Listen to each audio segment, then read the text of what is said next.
नमस्कार दोस्तों, मैं प्रदीप यादव यूपीपीसीएस 2021 क्वालिफाइड आपका पेश आईएएस में स्वागत करता हूं। दोस्तों, आज जो विषय हम लोग चर्चा के लिए मैं लेकर आया हूं आपके लिए वो है यूपीपीसीएस 2023 का जो नया नोटिफिकेशन आ रहा है, उसके बाद जो मेंस पूरा चेंज हो रहा है। तो एक अवसर है, एक अपॉर्चुनिटी है कि आप पहले अटेम्प्ट में ही एसडीएम बन सकते हैं, पर उसके बीच में उसके जो सेंटर पॉइंट में है वो मेंस है, और मेंस का जो क्रक्स है वो आंसर राइटिंग है। तो जैसा आप देख रहे होंगे यूपीपीसीएस मेंस आंसर राइटिंग पे हम लोग डिस्कस करेंगे, और जो हमारा तरीका होगा वो थोड़ा सा अलग होगा। मैंने लगभग 5 से 6 साल विभिन्न कोचिंग संस्थानों में ऑफलाइन और बाद में ऑनलाइन भी पढ़ाया, तो मैं बच्चों से लगातार इंटरेक्ट रहा, बच्चों के साथ लगातार जुड़ा रहा, और मैं खुद एक प्रतिस्पर्धी छात्र था और बाद में सफल भी हुआ।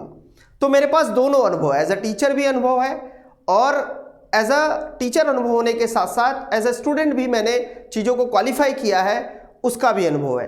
तो हम लोग क्वेश्चनर फॉर्म में करेंगे, फ्रिक्वेंटली आस्क्ड क्वेश्चन, जो मैंने परिचर्चा के दौरान, पढ़ाने के दौरान बच्चों के साथ जो चर्चा में पाया, उन क्वेश्चंस पर हम लोग चर्चा करेंगे। आइए देखते हैं। तो जो सबसे इंपॉर्टेंट क्वेश्चन आता है, आंसर राइटिंग कब से शुरू करें? कब से शुरू करें? ये क्वेश्चन मैक्सिमम स्टूडेंट्स पूछते हैं, बार बार पूछते हैं, आंसर राइटिंग कब से शुरू करें।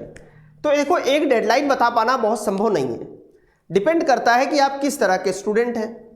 अगर आप एकदम न्यूकमर हैं, अभी अभी आपने तैयारी शुरू की है, तो शुरुआती 5-6 महीने में आंसर राइटिंग करने की कोई ज़रूरत नहीं है। आप जो डिफरेंट टॉपिक्स हैं, डिफरेंट सब्जेक्ट हैं, उनकी विषय वस्तु कंप्लीट करिए, उन पर अपनी एक समझ बनाइए, उन पर एक अंडरस्टैंडिंग बनाइए। वो अंडरस्टैंडिंग आपको अच्छी किताबों से, रेफरेंस बुक से और एनसीईआरटी से, न्यूज़पेपर से, या अगर आप कहीं कोचिंग ज्वाइन करते हैं तो वहाँ से, मतलब विषय वस्तु की समझ पहले विकसित हो, और उसके बाद आप धीरे धीरे एक आंसर राइटिंग चैलेंज को स्टार्ट करें। वो स्टार्ट कहाँ से होना चाहिए? एक बात आप याद रखिए, जो आंसर राइटिंग है वो आर्ट है, और आर्ट कैसे आती है? प्रैक्टिस से आती है। प्रैक्टिस मेक्स परफेक्ट, और प्रैक्टिस आपको करना ही पड़ेगा। जैसे आप एक अच्छे क्रिकेटर एक दिन में नहीं बन सकते, बार बार आपको खेलना पड़ेगा, बार बार प्रैक्टिस करना पड़ेगा। अलग अलग तरह की गेंद आएगी, कभी यॉर्कर गेंद आएगी तो आप बोल्ड भी हो जाएंगे, फिर आप यॉर्कर खेलना भी सीख जाएंगे। उसी तरह से आंसर राइटिंग एक आर्ट है, मैं बार बार अपने स्टूडेंट्स को बताता हूँ। इसका मतलब है ये प्रैक्टिस से डेवलप होगी। आप 6-7 महीने की तैयारी के बाद अगर आप नए स्टूडेंट हैं तो आप आंसर राइटिंग की तरफ जा सकते हैं। दूसरा क्वेश्चन आता है, कितना लिखें? तो वो भी आप पे डिपेंड करता है कि आप कितने दिन से तैयारी कर रहे हैं और किस वर्ष आपको पेपर देना है। अगर 6-7 महीने हुए हैं तो आप एक दिन में 2 आंसर राइटिंग, 3 आंसर राइटिंग पे फोकस कर सकते हैं। पर जो सबसे इंपॉर्टेंट बात होती है कि अगर किसी को यूपीपीसीएस 2023 में ही क्वालिफाई करना है, इसी साल 2023 में, और यूपीपीसीएस निकालना है, तो उसे आंसर राइटिंग जैसे ही 14 मई हो जाए, 14 मई को प्री है, प्री के तुरंत बाद आप आंसर राइटिंग स्टार्ट कर दें। बट सबसे बड़ा क्वेश्चन वही आता है कि प्री ऐसे क्लियर हो कि आप बॉर्डर पे ना रहें। बॉर्डर पे ना रहें। अगर आप बॉर्डर पे रहेंगे तो आप अच्छा परफॉर्मेंस नहीं कर पाएंगे। आप क्वालिफाई करिए एकदम बॉर्डर लाइन से ऊपर, आपके 93-94 क्वेश्चन राइट होने चाहिए, तब आप डेडिकेटेड रहेंगे, मोटिवेटेड रहेंगे, और आप पहले दिन से आंसर राइटिंग शुरुआत कर सकते हैं। तो ये बहुत महत्वपूर्ण बात है। प्री के बाद 2023 में शुरू करना है। कितनी आंसर राइटिंग करनी है? शुरू तो तुरंत कर देना है। शुरुआत में आप एक दिन में 2 आंसर, 3 आंसर लिख सकते हैं। एक महीने में आप अपनी तैयारी को कुछ सेक्शंस कंप्लीट कर लीजिए अपने तैयारी का। 14 मई से 14 जून या पूरे जून तक आप विषय वस्तु कंप्लीट कर लीजिए। जुलाई से आप टेस्ट सीरीज देना शुरू करिए, रैंडमली टेस्ट सीरीज। आप किसी कोचिंग संस्थान को ज्वाइन कर सकते हैं, उसका पेपर लाकर आप टाइमर लगाकर घर में टेस्ट सीरीज दे सकते हैं। बट मैं बार बार कह रहा हूं, आर्ट है तो आपको लिखना तो पड़ेगा ही पड़ेगा। शुरुआत में आप 3 घंटे जुलाई महीने से, जुलाई 2023 से आप लिखना शुरू करेंगे जब तक मेंस नहीं हो जाएगा।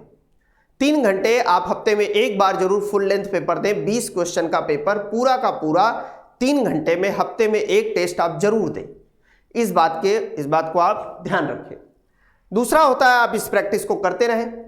आप कई चुनौतियों का सामना करेंगे। जैसे कभी कभी कुछ क्वेश्चन ऐसे आएंगे जिनके बारे में बिल्कुल नहीं जानते आप, वो यॉर्कर बॉल की तरह है। तो आप उसके लिए क्या कर सकते हैं, अगर आप प्रैक्टिस में रहेंगे तो आप आंसर बनाना जानते होंगे, आप जान रहे होंगे कौन से पॉइंट डाल के यहां से निकल लिया जाए, कुछ अंक मिल जाएंगे। चलिए आइए कुछ दूसरे पॉइंट्स को लेते हैं और नोटिफिकेशन के बाद मैं और डिटेल से चर्चा करूंगा, बट अभी हम लोग एक ब्रीफ चर्चा करेंगे। दूसरा क्वेश्चन जो बार बार स्टूडेंट्स के साथ आता है वो आता है हैंडराइटिंग का। अब हैंडराइटिंग पे दो है, जिसकी हैंडराइटिंग बहुत अच्छी है, इसमें दो कैटेगरी है, गुड और बैड।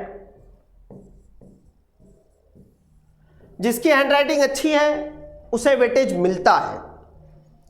क्यों? क्योंकि जब आपकी अच्छी हैंडराइटिंग होगी, आप अच्छा प्रेजेंटेशन करेंगे तो सामने वाला जो एग्जामिनर है, वो जो चेकर है, उसे पढ़ने और समझने में आसानी लगेगी। और अच्छी चीज साइकोलॉजिकल है कि हमें अट्रैक्ट करती है, तो आप अच्छा गेन भी कर पाएंगे। तो गुड वाले लोग को तो कोई दिक्कत नहीं है, बहुत अच्छी बात है, अगर आपकी हैंडराइटिंग अच्छी है उसका लाभ आपको मिलेगा। मुद्दा है कि अगर आपकी हैंडराइटिंग खराब है, और हैंडराइटिंग भी एक दिन में सुधारी नहीं जा सकती, तो आप क्या करें?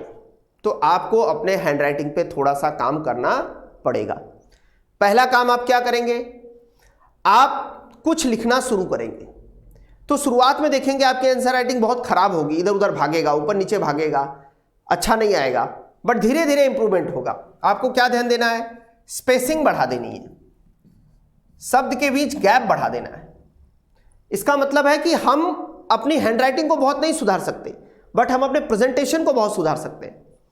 तो अगर हैंडराइटिंग खराब है तो प्रेजेंटेशन को सुधारिए, गैप करिए। मैं ऐसे अपने कई दोस्तों को जानता हूं जो सेलेक्टेड भी हैं, और मैंने देखा कि उनकी हैंडराइटिंग खराब थी, बट वो दूर दूर लिखते थे, अस्पष्ट लिखते थे, डायग्राम्स बना देते थे, तो उन्हें अच्छे नंबर मिल जाते थे। तो अगर आपकी हैंडराइटिंग खराब है तो आपको उस पर थोड़ा काम करने की जरूरत है, क्योंकि अगर प्रेजेंटेशन आपका खराब होगा तो आपको अच्छे अंक नहीं मिलेंगे। तीसरा जो इंपॉर्टेंट पॉइंट बार बार स्टूडेंट पूछते हैं वो है कि इंग्लिश, जैसे हिंदी मीडियम के छात्र पूछते हैं बार बार कि हिंदी मीडियम के लोग पूछते हैं कि इंग्लिश का कितना यूज करें, इंग्लिश का कितना यूज करें। ये तो आप ये बात याद रखिए कि जो भाषा है आपकी, वो भाषा में ही आप उत्तर लिखें। स्पष्ट निर्देश भी होता है, जब यूपीएससी की गाइडलाइंस पढ़ेंगे आप, तो उसने बकायदा बता रखा है कि आप जिस भाषा में पेपर दे रहे हैं उसी भाषा में प्रश्न पत्र को लिखेंगे। दो अलग अलग भाषाओं में नहीं लिखेंगे। पता लगा आधा हिंदी लिख दिया आधा इंग्लिश लिख दिए, नहीं चलेगा। हाँ, एक है कि इंग्लिश शब्द तो यूज करने ही पड़ेंगे, बट उन्हें आप देवनागरी स्क्रिप्ट में यूज करेंगे। जैसे कंप्यूटर लिखना है तो आप कंप्यूटर लिख दीजिए, ऐसे। कोई जरूरी नहीं है कि आप संगणक उसके लिए यूज करें। Science and technology, economy, IR, even culture में कई ऐसे टर्म आएंगे, या डे टू डे के लाइफ में हमें कई ऐसे टर्म मिलेंगे जो इंग्लिश में ही हैं। जैसे वोकल फॉर लोकल, क्या हिंदी करोगे इसका? कोई मतलब नहीं है, आप वोकल फॉर लोकल लिखिए। तो आप यूज कर सकते हैं, पर इसकी मात्रा 10% से ज्यादा ना हो, यह बहुत महत्वपूर्ण है। इंग्लिश शब्द बिल्कुल लिखिए, साइंस टेक वाले पेपर में तो बिल्कुल लिखिए, बट हर दूसरा शब्द इंग्लिश में ना हो। जो तकनीकी शब्द हैं उन्हें इंग्लिश भाषा में आप लिख सकते हैं, पर उनकी मात्रा भी 10% से ज्यादा नहीं होनी चाहिए। अगला जो क्वेश्चन होता है, जो स्टूडेंट पूछते हैं, बहुत ज्यादा इसके बारे में पूछते हैं, एक पेज में कितना लिखें और कितने वर्ड्स में लिखें। तो वर्ड लिमिट पे क्वेश्चन बहुत आता है, वर्ड लिमिट पे क्वेश्चन बहुत आता है। तो आप ये समझिए, पहले आप बात को समझिए। अगर 10 मार्क्स का क्वेश्चन है, मल्टीप्लाइड बाय 10, आप 100 वर्ड्स तक लिखेंगे बस। थोड़ा बढ़ा सकते हैं, 120 तक कर सकते हैं, कोई दिक्कत नहीं। जैसे 8 मार्क्स का क्वेश्चन यूपी में आता है तो 80 बन रहा है, 80 वर्ड्स ना लिखकर आप 100, 110 वर्ड्स तक भी लिख सकते हैं। इससे ज्यादा अगर आप लिखेंगे तो आपका पेपर छूट जाएगा। अगर कोई क्वेश्चन 12 मार्क्स का है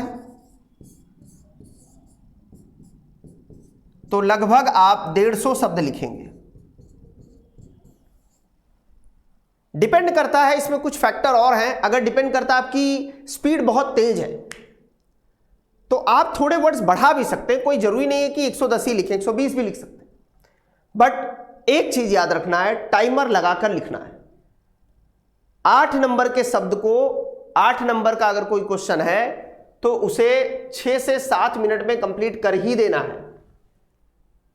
और अगर 12 मिनट का, 12 अंक का कोई क्वेश्चन है तो उसे 8 से 9 मिनट में कंप्लीट कर देना है। थोड़ा बहुत फ्लक्चुएशन चलेगा क्योंकि सारे क्वेश्चन के आंसर आपको उसी गति से और उसी स्तर पर नहीं आ रहे होंगे। तो जिन क्वेश्चन के आंसर आपको बहुत अच्छी तरह से आते हैं उनमें 1-8 मिनट अगर बढ़ जाता है तो परेशान होने की जरूरत नहीं है। जैसे जैसे आप पेपर खत्म होने लगता है, 3 घंटा बीतने लगता है, 2 घंटे के बाद आपकी स्पीड एक्सपोनेंशियली बढ़ती है क्योंकि आप पे प्रेशर आता है, और जब प्रेशर आता है तो व्यक्ति की स्पीड अपने आप बढ़ती है। और 1 घंटे जो आप शुरुआत में लिखते हो उसमें स्पीड कम होती है। तो स्पीड का कोई एकदम स्टैटिक फॉर्मूला नहीं है। तो आप स्पीड वो समय के साथ उसी पेपर में घटेगी और बढ़ेगी, एज एन एवरेज मोटा मोटा इसको फॉलो करना है। अगला क्वेश्चन आता है, पेज पूरा भरना है। एकदम मैं जेन्युइन क्वेश्चन ला रहा हूं जो स्टूडेंट्स पूछते हैं। जैसे ये मान लीजिए ये यूपीएससी का पेज है, कुछ इस तरह होता है। इस साइड आपको लिखना नहीं होता है, एकदम स्ट्रिक्टली नहीं लिखना होता है, यहां भी नहीं लिखना होता है, यहां भी नहीं लिखना होता है, और यहां भी नहीं लिखना होता है। ये वाली लाइन नहीं होती है, ये छुट्टी होती है, सॉरी ये वाली। ये जो क्रॉस मारा है यहां नहीं लिखना है, इस बीच में लिखना है आपको। तो स्टूडेंट पूछते हैं एक पेज में हम कितना लिखें? तो मैं सीधा एक बात बता रहा हूं, एक पेज में 70-80 से ज्यादा शब्द नहीं लिखेंगे। 70 से 80 के बीच में शब्द लिखेंगे। और दूसरा मैं आपको एक बात बताना चाहता हूं, अगर कोई क्वेश्चन है, जैसे 8 मार्क्स का क्वेश्चन है और उसके लिए आगे पीछे के 2 पेज दिए हुए हैं, 8 मार्क्स का क्वेश्चन है, आगे पीछे के 2 पेज दिए हुए हैं, तो क्या पेज छोड़ के आना है? पेज नहीं छोड़ना है, साइकोलॉजिकल है।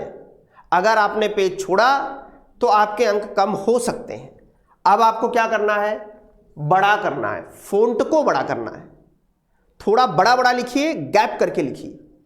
एक पेज में आप 60-70 शब्द लिखिए, अगले पेज में 60-70 शब्द लिखिए। मतलब 8 मार्क्स के क्वेश्चन को आप तेजी से 130 शब्दों तक ले जाइए। और आप कोई डायग्राम बना दीजिए, जैसे आपने एक डायग्राम बना दिया ये वाला, या आपने ये बना दिया इस तरह से, और यहां पर कोई बात लिखी और एरो करके समझा दिया। पेज भरा भरा लग रहा है और पेज में शब्द भी उतने ही हैं। इसीलिए मैं कह रहा हूं आर्ट ऑफ आंसर राइटिंग है ये, एक दिन में नहीं आएगी। पेज भरना भी है और शब्द भी ज्यादा नहीं होने चाहिए कि उन्हें पेपर छूट जाएगा। तो डायग्राम्स बनाएंगे, मैप बना देंगे ताकि पेज भर जाए और शब्द लिमिट भी क्रॉस ना हो। और अगर डायग्राम वगैरह नहीं है तो थोड़ा गैप करके लिखेंगे, थोड़ा दूर दूर लिखेंगे ताकि पेज भरा भरा लगे। तो ये बात आप याद रखिएगा कि पेज को भरने की कोशिश करना है। फिर एक बात बता रहा हूं, कोई जरूरी नहीं है कि भर ही दे। जैसे आगे पीछे का 2 पेज दिया है तो आप 1.5 पेज भी लिखें कम से कम तो भी सही है। 1 पेज तो बिल्कुल ना लिखें, 1.5 पेज से थोड़ा ज्यादा, और जो बच जा रहा है उसको ऐसे कट कर दे तो भी चल जाएगा। तो यह है कि पेज को आपको भरना है। अगला जो क्वेश्चन बार बार स्टूडेंट्स पूछते हैं वो ये होता है,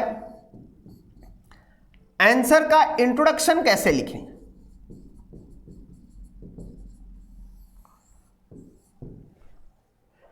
तो ये इंट्रोडक्शन का मतलब क्या है?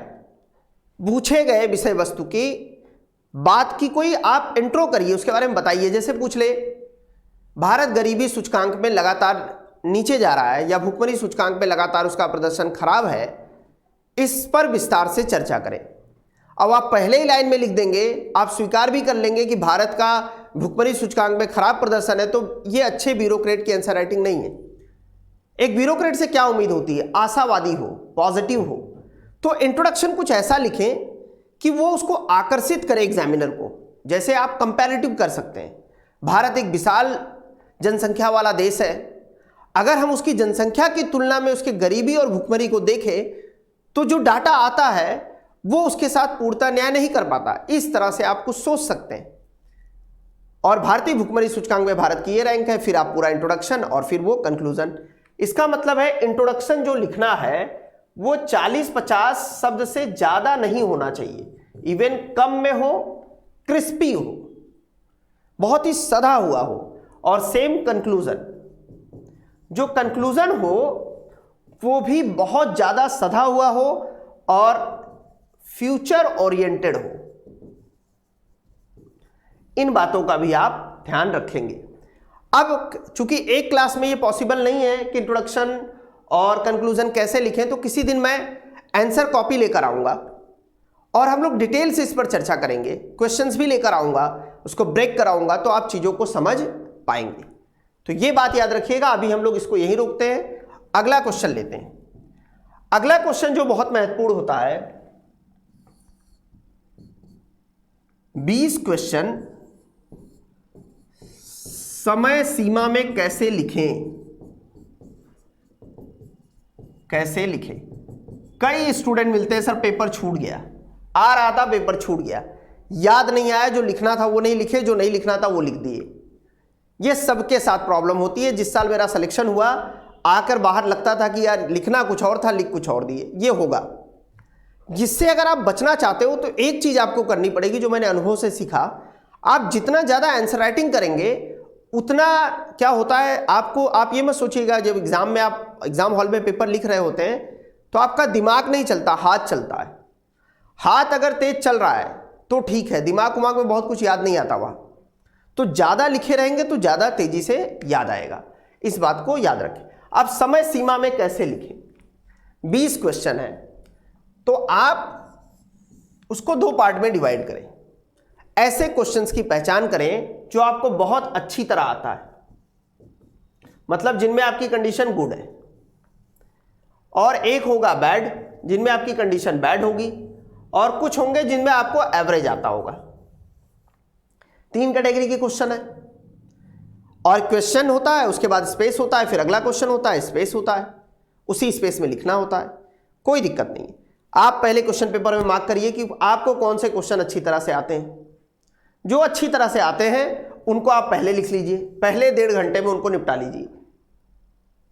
फिर आप आइए एवरेज वाले क्वेश्चन पे, इनको आप निपटा लीजिए।